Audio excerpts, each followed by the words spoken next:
Dans une structure classique, dite aussi linéaire, le temps de la fiction épouse le temps chronologique.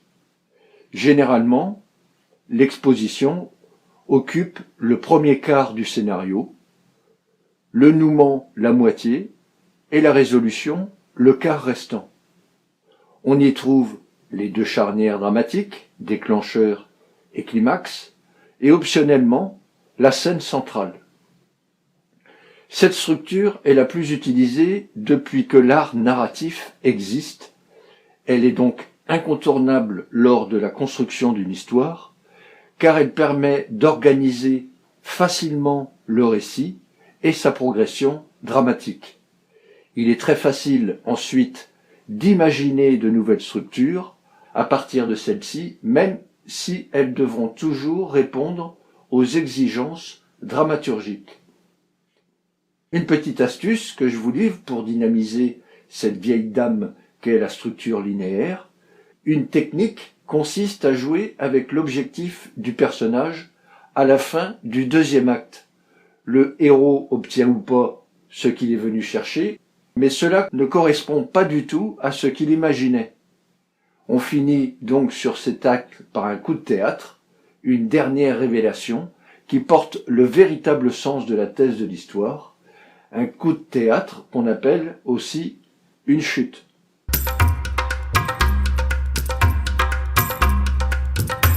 Ici, nous avons le schéma du récit classique américain, la séquence d'ouverture, l'exposition, compte 3 scènes, le prologue, l'état non perturbé, celle de la situation initiale, un événement survient, un élément perturbateur, et celle du déclencheur, incident, problème, faute, changement de fortune, qui va déclencher la réaction de désir ou de répulsion du personnage principal. En tous les cas, une volonté de la part du protagoniste de vouloir, de ne pas vouloir quelque chose.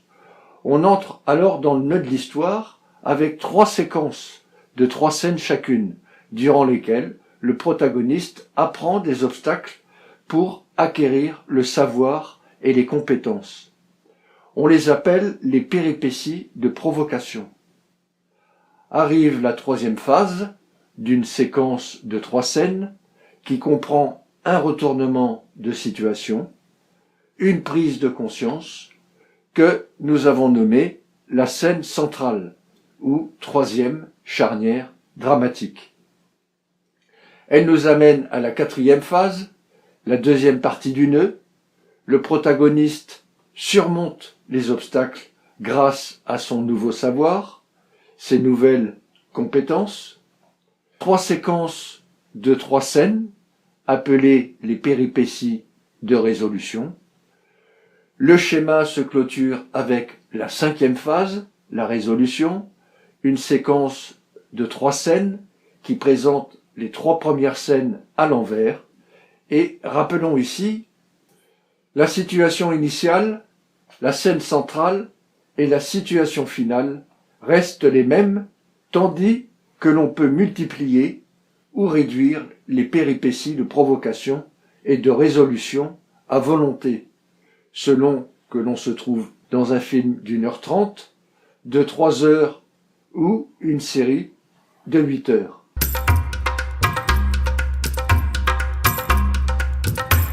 Nous avons vu dans un chapitre précédent que l'exposition différée est un procédé qui permet une dramatisation accrue des événements en retenant de l'information. On l'utilise aussi parfois au montage, où on l'appelle l'exposition lente, pour dynamiser un film, car elle met de l'action qui nous intrigue et retient notre attention. Différentes structures de ce type peuvent être adoptées. Exemple 1. Dans ce premier exemple, les scènes d'exposition alternent avec les scènes d'action. Cette structure permet de faire passer une longue exposition sans ennuyer le spectateur. L'exemple 2. Ici, on commence par une scène d'action, puis d'exposition, et ainsi de suite, jusqu'à la résolution. Cette structure donne un récit plus fluide et plus dynamique, plus accrocheur. La structure du troisième exemple demande beaucoup de maîtrise, car une grande partie des informations nécessaires à la compréhension de l'histoire ne seront données qu'à la fin de l'acte 2. Cette structure apporte beaucoup de mystère et joue sur l'attente du spectateur au risque de le perdre. Dans le film The Rover, réalisation et scénario de David Michôd, en 2014, le protagoniste traque 3 criminels en fuite car ils ont volé sa voiture. Mais nous ne découvrirons l'enjeu, qu'est-ce qu'il perd s'il ne récupère pas sa voiture, ou qu'est-ce qu'il gagne, les motivations, en quelque sorte, qu'est-ce qui le pousse à agir, et le réel objectif du personnage qu'à la fin du deuxième acte, c'est-à-dire enterrer son chien qui se trouve dans le coffre de sa voiture. Dans une exposition classique, toutes ces informations essentielles nous auraient été communiquées au début du film, pour alimenter et nous montrer sa motivation. Ce sont les actions qu'il décide d'entreprendre, et de plus en plus fortes et violentes, et en totale disproportion par rapport à un vol de voiture, qui nous communique peu à peu que ça cache quelque chose. On apprendra en milieu de film qu'il a tué sa femme et son amant, et les a ensuite brûlés. Il n'a plus confiance en personne, seul son chien la méritait, car il lui est resté fidèle jusqu'à la fin. Ce qui justifie sa motivation de retrouver son chien, donc son véhicule. À son tour de lui être fidèle. D'ailleurs, le parcours interne du personnage est d'arriver à nouveau à faire confiance. Il n'a plus confiance en personne. C'est sa faille. Ce qu'il finira par faire, donc confiance en la personne du jeune de la bande qu'il a retrouvé blessé et qu'il a kidnappé pour le forcer à l'amener aux autres, à ses complices.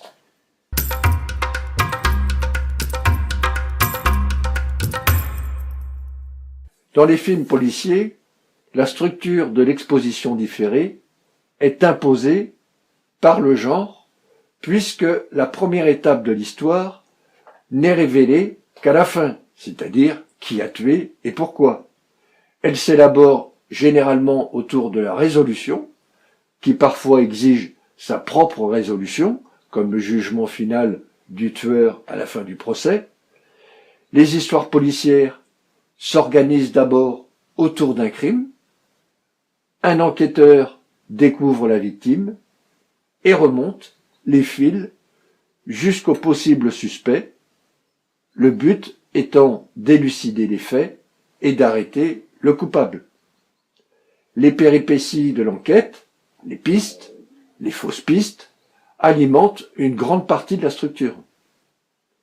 L'information et les indices sont subtilement égrenés tout au long du récit et sont déterminés par la fin de l'enquête.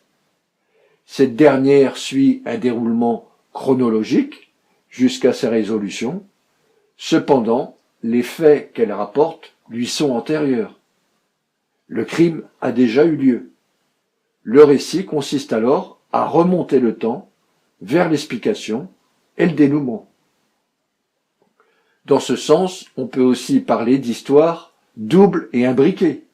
L'histoire du crime, d'un côté, et l'histoire de l'enquête, de l'autre. Un bon exemple est le film Le nom de la rose de Jean-Jacques Hano, tourné en 1986 avec Sean Connery et Christian Slater. Le scénario est signé Gérard Braque, Alain Godard, Andrew Birkin et Howard Franklin, d'après le roman éponyme d'Umberto Eco. En l'an 1327, dans une abbaye bénédictine, des moines disparaissent. L'enquête est menée par le moine franciscain Guillaume de Baskerville et son jeune assistant, Hadzo von Melk. Bien sûr, nous ne saurons tout qu'à la fin.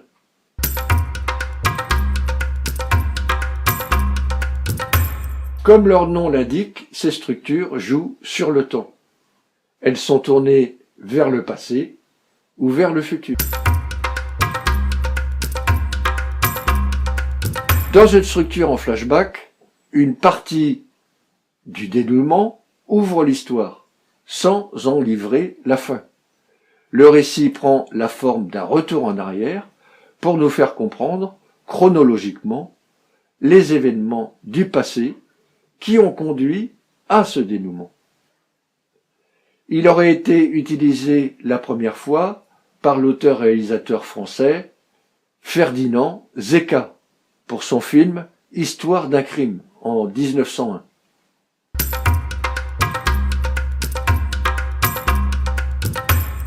Dans la structure en feedback, le récit se déroule chronologiquement en incluant des retours en arrière ponctuels. Un parfait exemple est Le patient anglais d'Anthony Minghella en 1996. Un homme amnésique, gravement brûlé dans un accident d'avion, va se remémorer petit à petit tout son passé.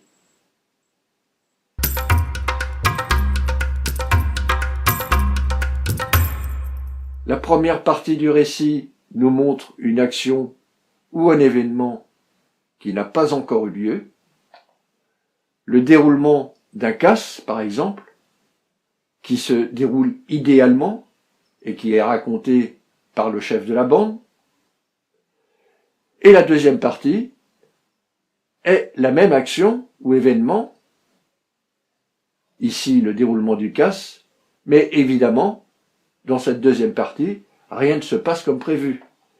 Et toute cette partie n'est que le paiement de la première, comme un long insert que l'on aurait mis en place, car nous, spectateurs ou lecteurs, nous en connaissons le déroulement idéal du casse, nous connaissons la fin, pour l'avoir vu dans la première partie. Dans le film Mr. Nobody, écrit et réalisé par Jaco van Dormel, le héros se projette dans le futur et raconte les différentes existences qu'il aurait pu vivre. Tout le film repose uniquement sur des flashbacks et des flash-forwards.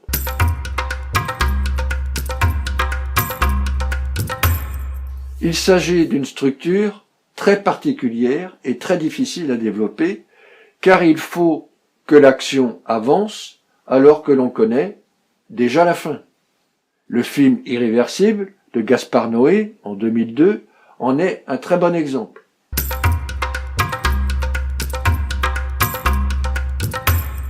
La structure en alternance juxtapose des actions se déroulant simultanément jusqu'au dénouement. Elle a la grande qualité d'apporter du dynamisme à un récit qui raconte plusieurs intrigues. Il s'agit d'un type de structure que l'on retrouve souvent dans le film choral. Un exemple, le film intitulé Shortcuts de Robert Altman en 1993. L'action est un chassé-croisé de personnages aux prises avec leur destin. Et nous allons les suivre en alternance.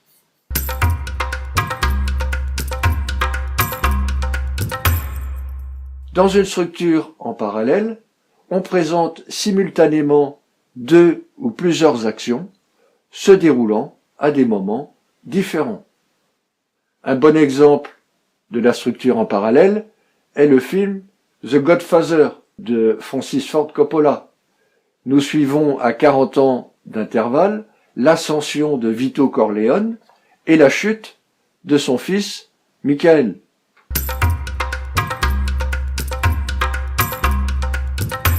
Cette structure aurait été inventée par l'écrivain et dramaturge Stefan Zweig. Une première histoire se greffe à l'intérieur d'une deuxième histoire, qui peut elle-même se greffer à une troisième histoire, parfois la première.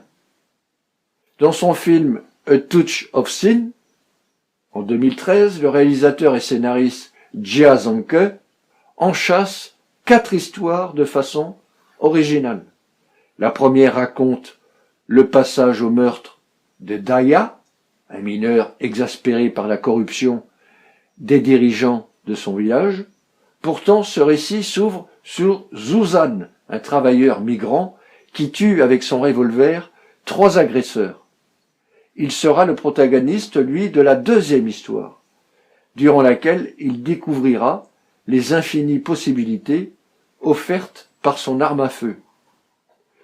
Son histoire se terminera lorsqu'il quittera la région en bus, après un braquage.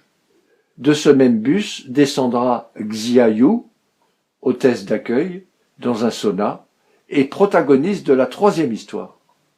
Elle sera poussée au meurtre par le harcèlement d'un riche client, puis on enchaînera, sans ce procédé d'enchâssement, sur l'histoire de Xiao Hui, qui passe d'un travail à un autre dans des conditions de plus en plus dégradantes, et qui finira par se suicider.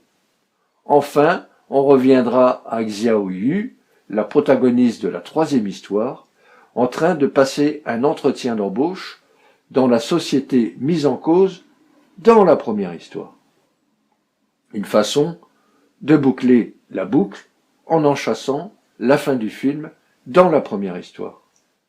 Outre ce procédé qui consiste à reprendre un personnage pour en faire le protagoniste de l'histoire suivante, les 4 récits développent le même thème.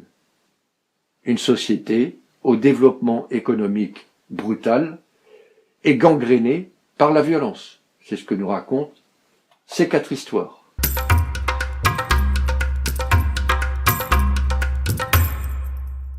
Quentin Tarantino et son co-scénariste Roger Avary ont conçu pour le film Pulp Fiction, en 1994, une structure inédite. Le film est constitué de 3 histoires racontées dans un ordre non chronologique, avec chacune un protagoniste différent. Elles sont reliées par une suite d'épisodes qui ont leur début et leur fin, et sont composées d'éléments qui font tous référence aux autres parties, pour ne former qu'une seule intrigue.